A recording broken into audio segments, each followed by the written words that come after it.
In 2018, archaeologists opened a sealed tomb in Saqqara, Egypt. The burial chamber had been untouched for 3,200 years. Inside, alongside jewelry and ceremonial objects, they found clay jars sealed with wax. When they opened the jars, they discovered something impossible by modern food safety standards: cheese. Solid, preserved, recognizable cheese that had survived 3 millennia without refrigeration, without vacuum sealing, without any preservation method known to industrial food production. The cheese was still intact. Chemical analysis confirmed it was made from sheep and goat milk, the same cheese Egyptian workers ate while building the pyramids. The same cheese mentioned in texts from Mesopotamia, Rome, and the Bible. A cheese so stable it crossed deserts with nomadic tribes, sailed with Viking explorers, and fed armies for months without spoiling. Then, refrigeration was invented. Within 50 years, this cheese nearly vanished from Western markets. The knowledge of how to make it disappeared from culinary schools. Grocery stores stopped carrying it. An entire category of shelf-stable dairy, developed over 4,000 years, was replaced by products that spoil in 2 weeks and require constant cold storage. Today, a single power outage can destroy every dairy product in your refrigerator. A cheese that lasts a year at room temperature sounds impossible. Yet, it exists. It has existed longer than written language. Jesus ate it. Roman soldiers carried it. Bedouin tribes still make it in goat hair tents, using methods unchanged since the Bronze Age.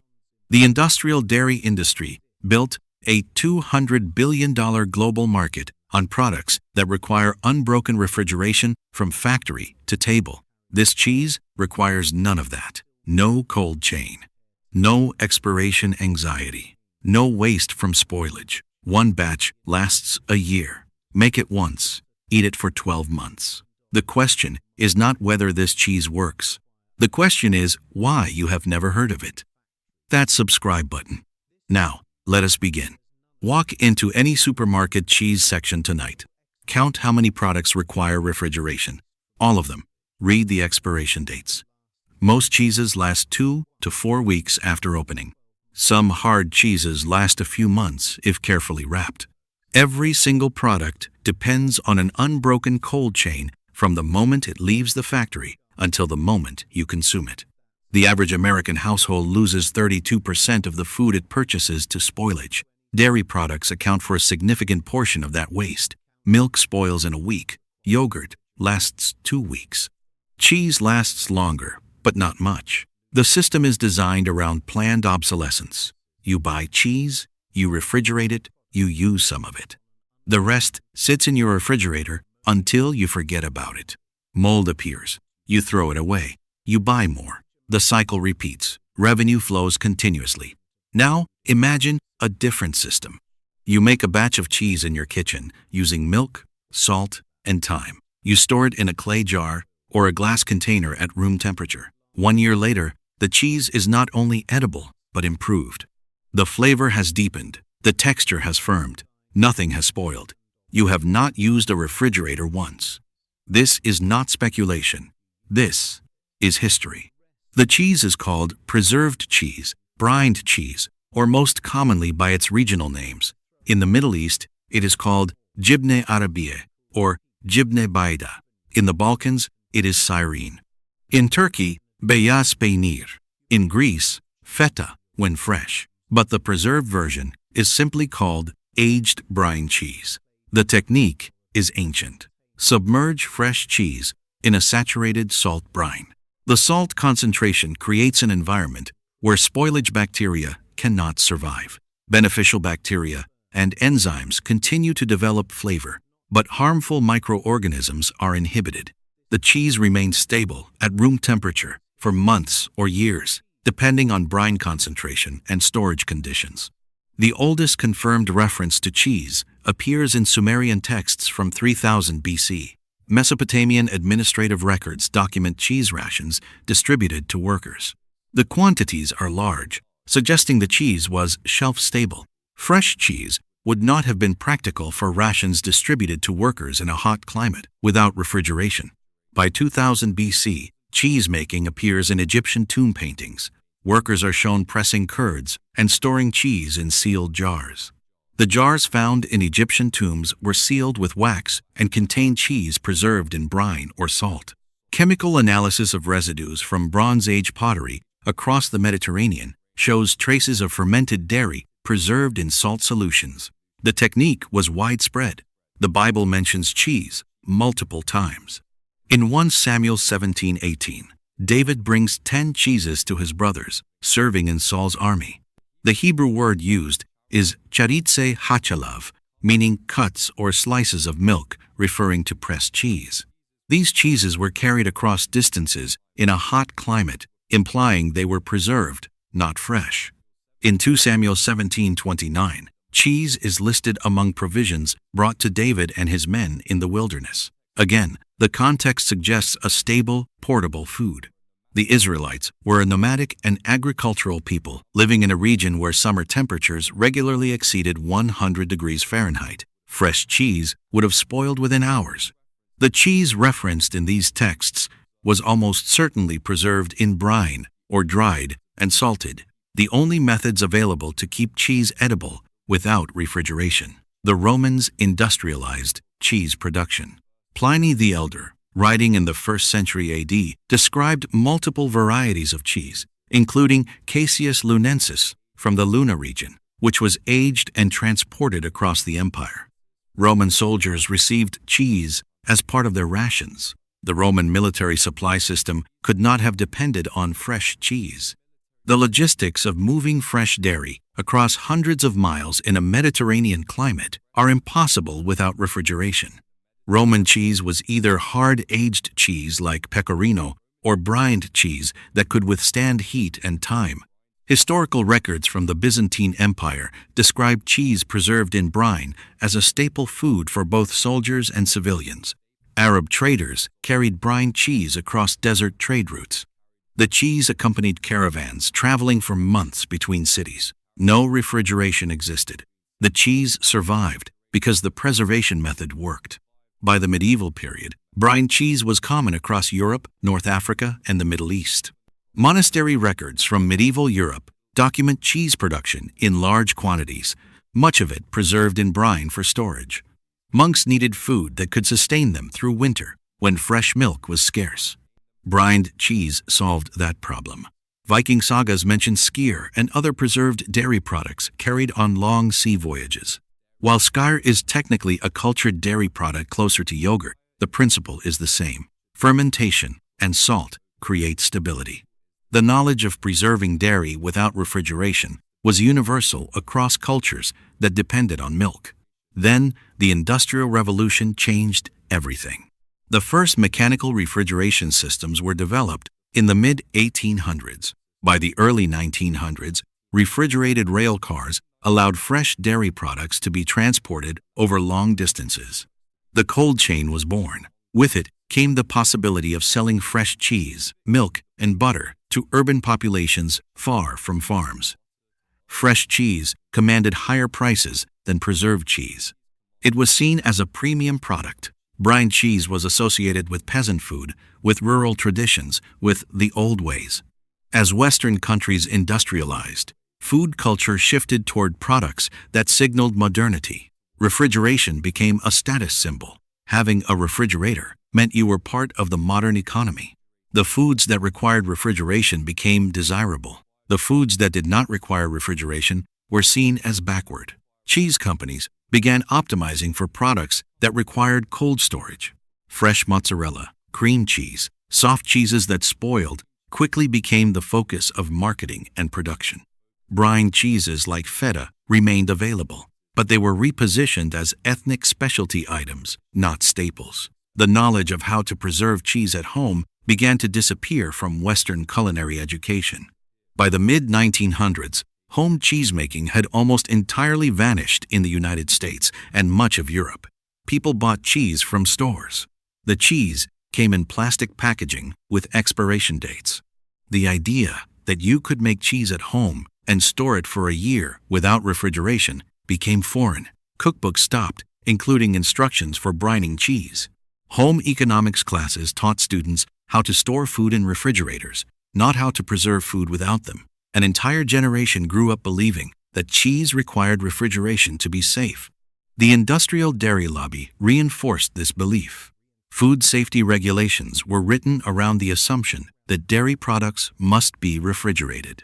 Sell cheese at room temperature in the United States, and you risk being shut down by health inspectors, even if the cheese is safely preserved in brine using methods that have worked for 4,000 years. The regulations are not based on science. They are based on the requirements of industrial dairy production. Large-scale cheese factories produce millions of pounds of cheese. That cheese must be shipped across the country and sold in supermarkets. Refrigeration is necessary for that system to function. The regulations were designed to fit the industrial system, not to accommodate traditional preservation methods. Traditional brine cheese does not fit into the industrial model. It does not require refrigerated trucks. It does not spoil quickly, so it does not generate repeat purchases. It can be made at home, so it does not require a factory. Every stage of the industrial dairy supply chain loses revenue if people make and store their own cheese. This is why the knowledge was buried, not through active conspiracy, but through economic obsolescence. The industrial system promoted the foods that generated profit. It ignored the foods that did not. Brine cheese, which had fed civilizations for 4,000 years, became a specialty item sold in ethnic grocery stores. The average American consumer never learned it existed. But the cheese never disappeared entirely. In the Middle East, North Africa, the Balkans, and parts of Eastern Europe, the tradition continued. Families still make cheese at home, submerge it in brine, and store it in jars for months. The knowledge passed from generation to generation. In Lebanon, Syria, Jordan, and Palestine, jibne bayda is a household staple. Farmers make it from sheep or goat milk. The cheese is salted heavily, pressed, cut into blocks, and stored in jars filled with brine. The jars sit in kitchens, pantries, or cellars at room temperature. The cheese lasts a year or more. Families eat it for breakfast with olive oil and bread. In the Balkans, Cyrene is made the same way. Bulgarian, Serbian, and Macedonian families preserve cheese in brine. The cheese is often made in the spring when milk production is highest. It is stored through the summer and eaten through the winter. No refrigeration is required. The brine preserves it. In Turkey, beyaz peynir is a brined white cheese, similar to feta but firmer and saltier. It is sold in markets in large containers of brine. Customers buy it by the kilogram. The cheese sits at room temperature in market stalls without spoiling. The brine keeps it stable. In Greece, feta is the most well-known brined cheese. Authentic feta is stored in brine and can last for months. The feta sold in most American supermarkets is a pasteurized, vacuum-sealed version that bears little resemblance to traditional feta stored in brine. The industrial version spoils quickly once opened. The traditional version, kept in brine, lasts indefinitely. The method works because salt and acidity create an environment hostile to spoilage bacteria. The science is well understood. Clostridium botulinum, the bacteria that causes botulism, cannot grow in environments with salt concentrations above 10%. Most brine cheeses use brine concentrations of 15 to 20%. Listeria, Salmonella, and E. coli are also inhibited by high salt concentrations and low pH. Fresh cheese curds are naturally acidic due to lactic acid produced during fermentation. When submerged in saturated brine, the combination of salt, acidity, and lack of oxygen prevents pathogenic bacteria from growing. Beneficial bacteria and enzymes continue to break down proteins and fats, developing flavor over time. This is why aged brine cheese tastes more complex than fresh cheese. The aging process is not spoilage. It is controlled fermentation. Research published in the Journal of Dairy Science has confirmed the safety and stability of brined cheeses. A study in 2002 examined traditional feta stored in brine for 6 months. Microbiological analysis found no pathogenic bacteria. The cheese remained safe to eat. Another study published in the International Journal of Food Microbiology in 2009 analyzed brine cheeses from Turkey, and found that proper brine concentration and storage prevented the growth of harmful bacteria. The World Health Organization recognizes traditionally brined cheeses as safe when produced under proper conditions. Yet, American food safety regulations treat all unpasteurized dairy with suspicion. The FDA requires most commercial cheese in the United States to be made from pasteurized milk or aged for at least 60 days. Brined cheese can meet the aging requirement, but the requirement itself reflects industrial assumptions.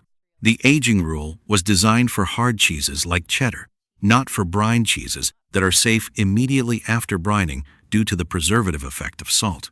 Small-scale producers who want to sell traditionally brined cheese face regulatory hurdles that large industrial cheesemakers do not.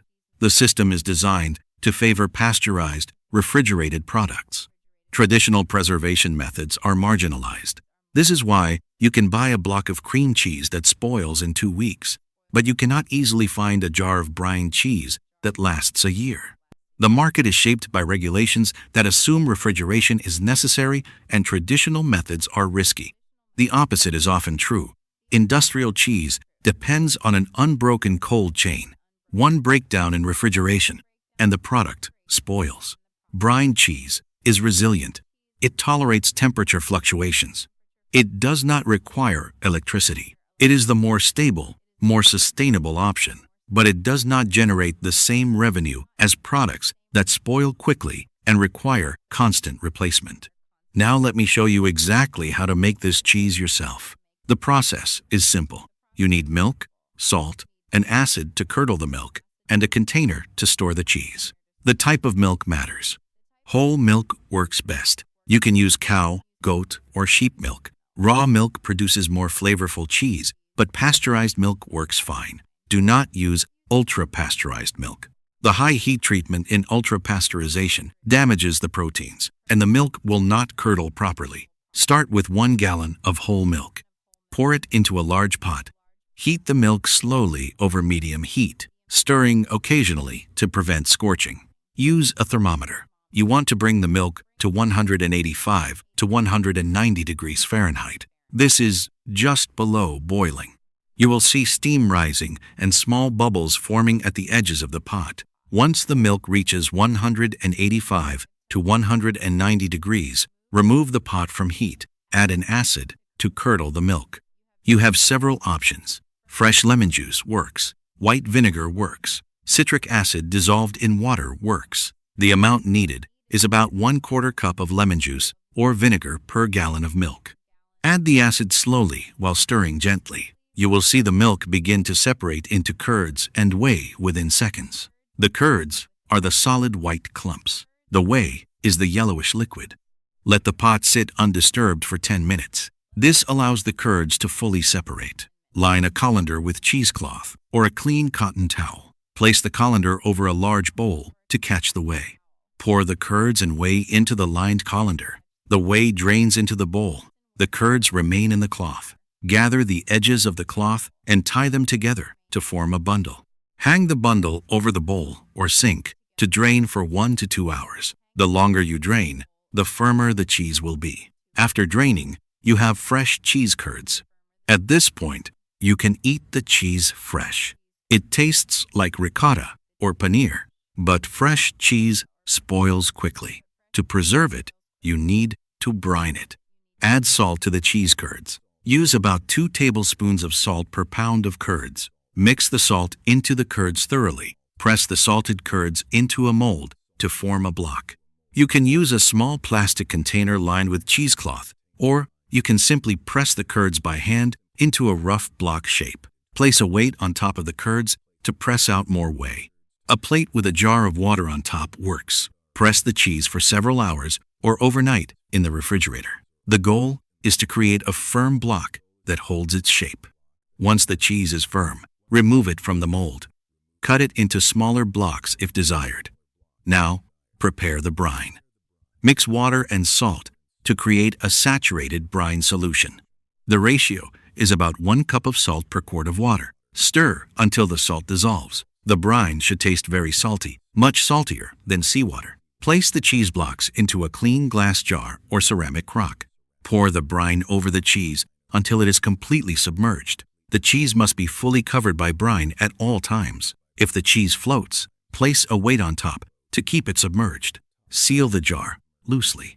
You want to allow gases to escape, but you want to prevent contamination. Store the jar at room temperature in a cool, dark place. A pantry or cellar is ideal. The cheese will continue to develop flavor over the next few weeks. After 1 month, the cheese is fully cured and shelf-stable. You can eat it immediately, or you can store it for up to a year. Check the brine level occasionally. If the brine evaporates, add more saturated brine to keep the cheese submerged. As long as the cheese remains in the brine, it will not spoil. When you want to eat the cheese, remove a piece from the brine, rinse it under water to remove excess salt, and slice it. The cheese will be salty, firm, and tangy. It pairs well with bread, olives, olive oil, and vegetables. If the cheese is too salty, soak it in fresh water for 30 minutes before eating. This draws out some of the salt.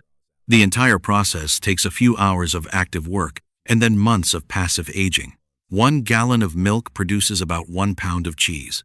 1 batch can last you months. The cost is minimal. A gallon of whole milk costs $3 to $5. The salt costs pennies. You now have a pound of cheese that lasts a year without refrigeration. Compare that to buying cheese from the supermarket every week.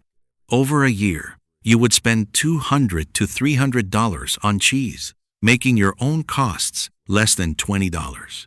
The preservation method is the same method used for thousands of years. You are not doing anything experimental. You are doing what people did before refrigeration existed. The knowledge was never lost.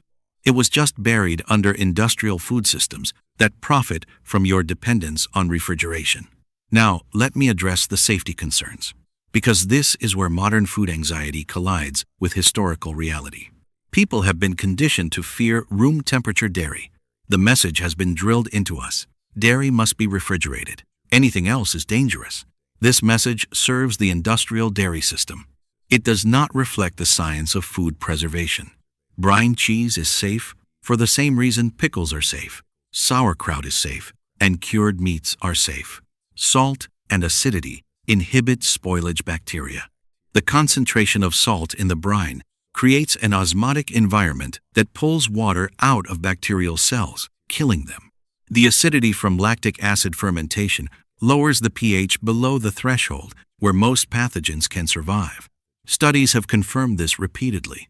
A 2015 paper in Food Control examined traditional brined cheeses from Greece and Turkey. Researchers tested for Listeria monocytogenes, Salmonella, and E. coli. None were detected in properly brined cheeses stored at room temperature for 6 months. A 2018 study in the International Dairy Journal analyzed brined white cheese stored for 1 year. Microbiological testing found no pathogenic bacteria. The cheese remained safe and edible. The key variables are brine concentration and cleanliness. The brine must be saturated, meaning it contains as much salt as the water can dissolve. If the brine is too weak, spoilage bacteria can survive. Cleanliness matters during preparation. Use clean equipment. Wash your hands. Do not introduce contaminants into the brine. If you follow these basic guidelines, the cheese is safe. You will know if something went wrong. Spoiled cheese smells foul. It develops off colors. It becomes slimy. These signs are obvious. If the cheese looks, smells, and tastes normal, it is safe to eat. Your senses are reliable. Humans survived for thousands of years by using their senses to evaluate food safety. The modern obsession with expiration dates has made people distrust their own judgment. Expiration dates on packaged foods are not safety dates. They are quality dates set by manufacturers to encourage repeat purchases. Brine cheese does not have an expiration date. It has an aging curve. The flavor changes over time, but the cheese does not spoil as long as it remains submerged in brine. Some people prefer younger cheese with a milder flavor. Others prefer cheese aged for 6 months or more with a sharper, more complex taste. Both are safe. The aging is a matter of preference, not safety. Compare this to industrial cheese. A block of cheddar sits in your refrigerator for 3 weeks. You see a spot of mold. The entire block gets thrown away. The waste is built into the system. Cheese that spoils quickly must be replaced frequently. Revenue flows. Brined cheese does not spoil. One batch lasts a year. You make it once, and you do not buy cheese again for 12 months. The industrial dairy system cannot monetize that. This is why the knowledge was buried. Let me give you the historical context for why this cheese appears in religious texts, because the significance goes beyond food. It tells you something about the societies that depended on it.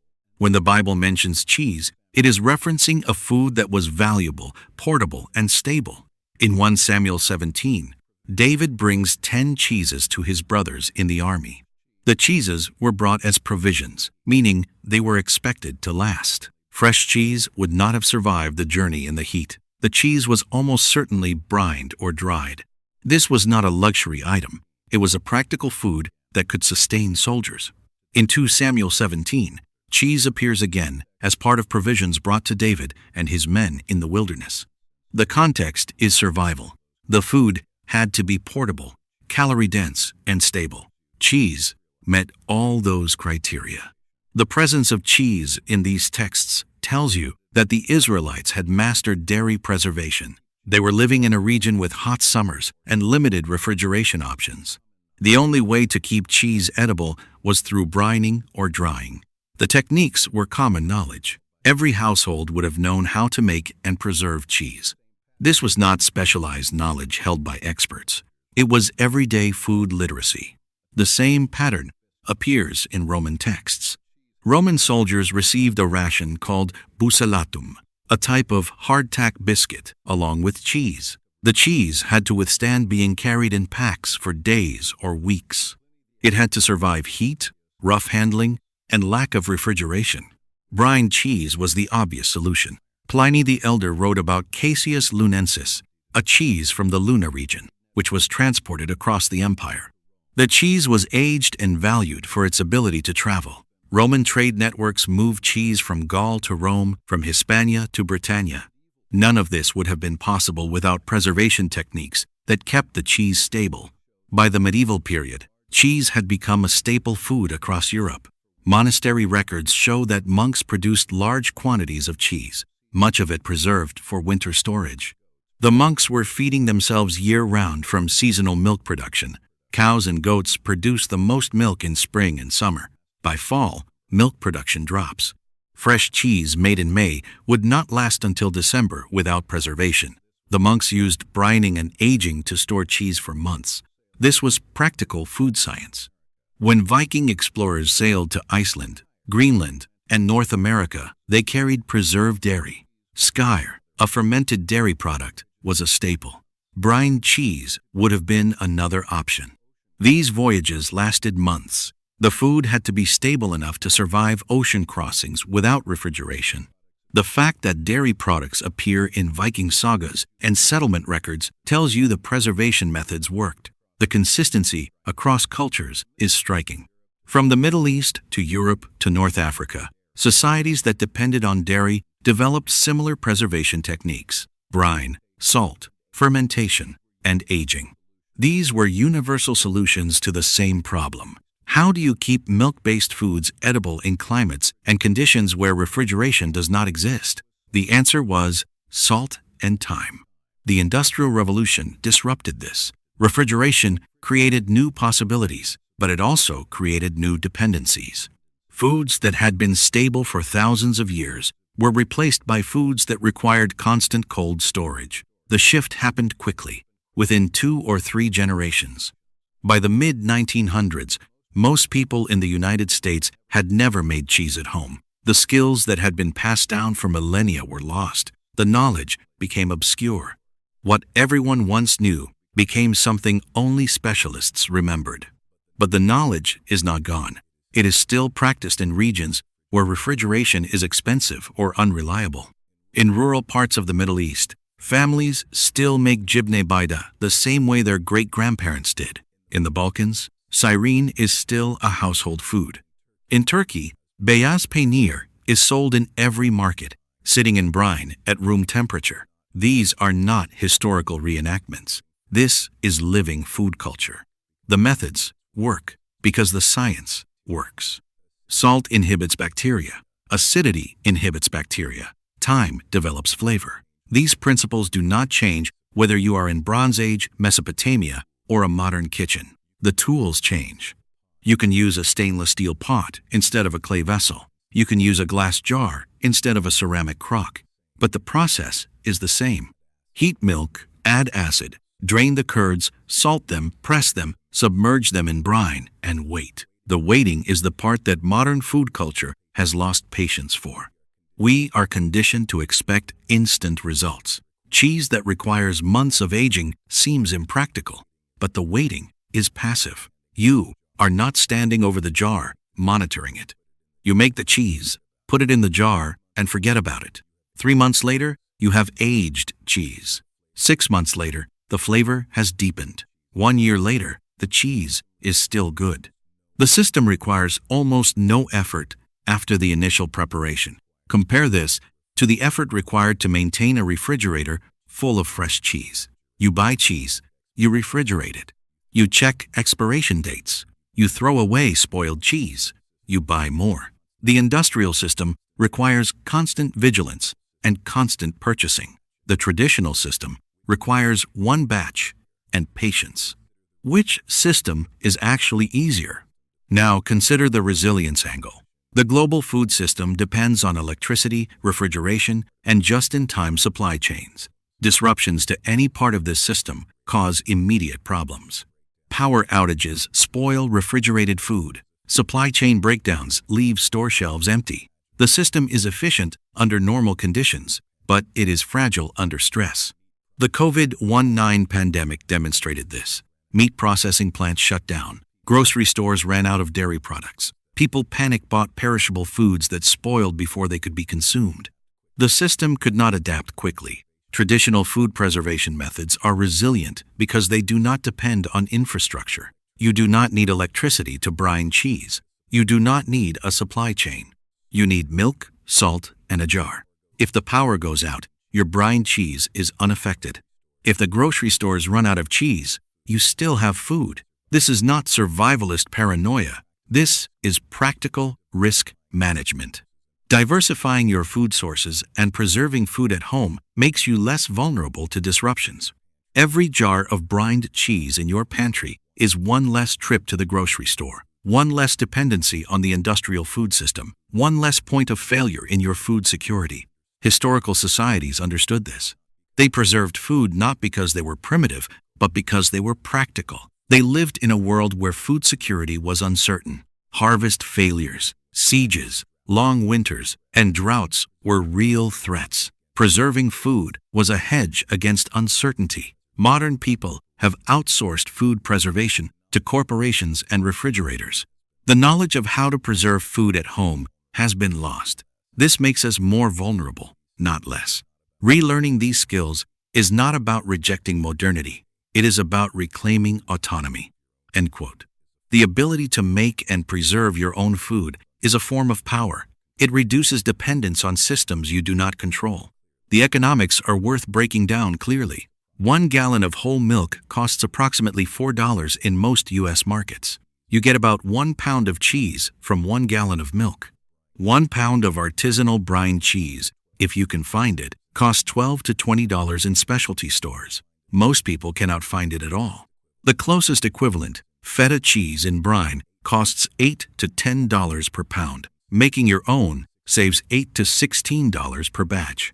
If you make 1 batch per month, you save $96 to $192 per year. Over 10 years, that is $960 to $1,920. These are not trivial savings. The time investment is minimal. The active work of making the cheese takes 2 to 3 hours. The aging is passive. You are not spending time monitoring it. You are simply letting it sit.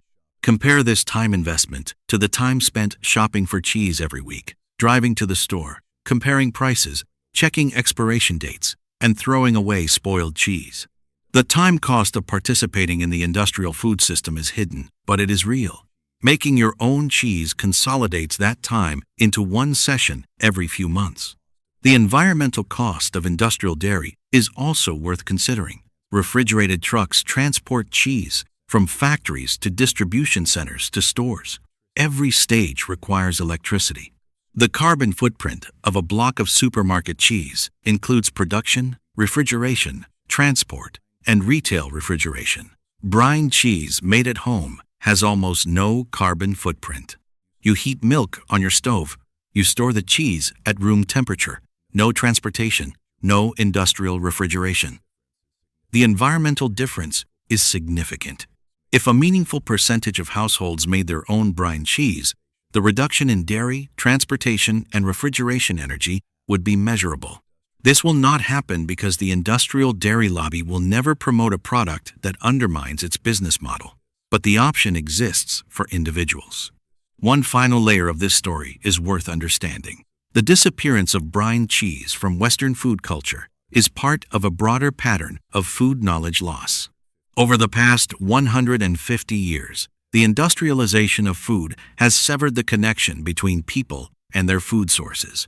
Most people in developed countries do not know how to grow, preserve, or process food. They know how to buy it and heat it. This dependency is historically unprecedented.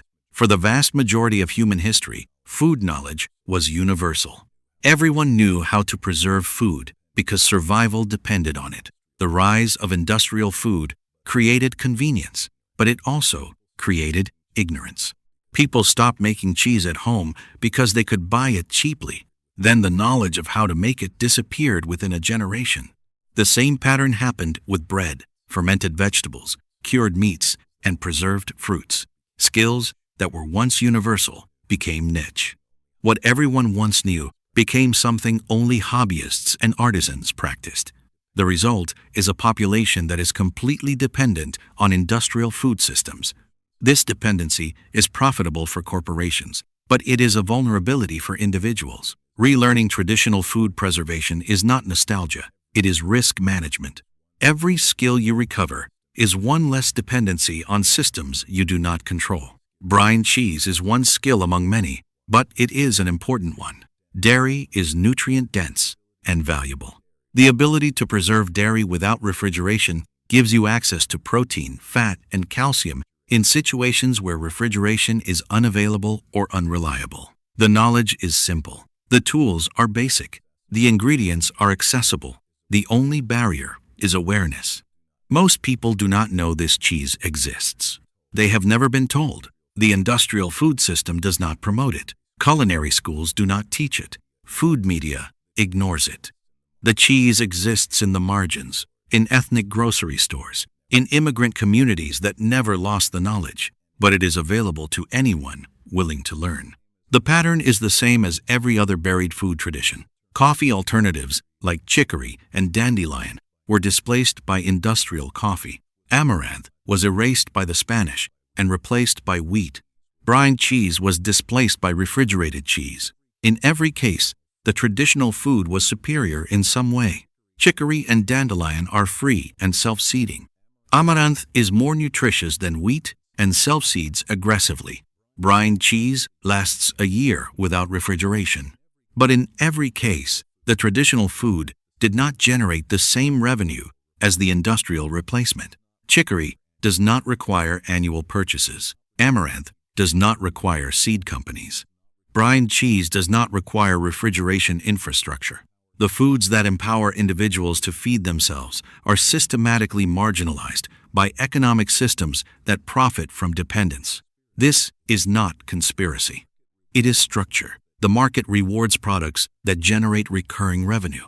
It ignores products that do not. Brine cheese fell into the second category. The knowledge survived in communities that valued food sovereignty over convenience. Those communities kept the skills alive. Now the knowledge is spreading again. People are rediscovering traditional food preservation as they realize the fragility of industrial food systems. Homesteaders, preppers, and people interested in self-sufficiency are learning to make brine cheese.